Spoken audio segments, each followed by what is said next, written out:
President Trump again singled out Qatar as a financer of extremists at a White House press conference with the president of Romania.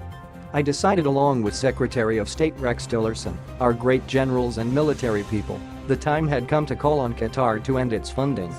They have to end that funding," he said. "For Qatar, we want you back among the unity of responsible nations." His remarks followed the president's Tuesday tweets that said so good to see the Saudi Arabia visit with the king and 50 countries already paying off. They said they would take a hard line on funding and extremism, and all reference was pointing to Qatar. Perhaps this will be the beginning of the end to the horror of terrorism. The president called out no other countries, although he suggested others also should improve in attempting to combat terrorist financing. "I won't name other countries," Trump said. "But we are not done solving the problem, but we will solve that problem."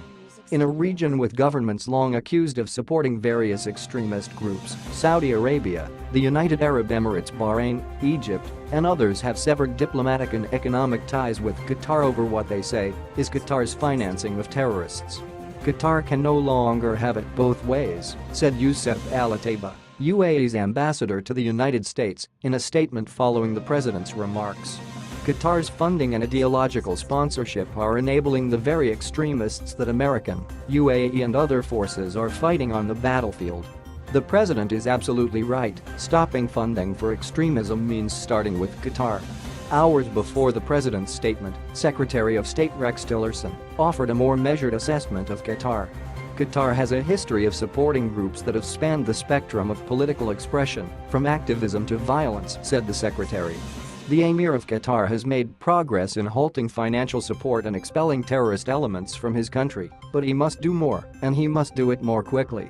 In an interview with Fox News, Meshal bin Hamad Al Thani, Qatar's ambassador to the United States, said he welcomes the Secretari's remarks and said Qatar has prosecuted extremists. "We have taken actions against individuals through our legal system," said Al Thani. "There are ongoing cases and the courts have concluded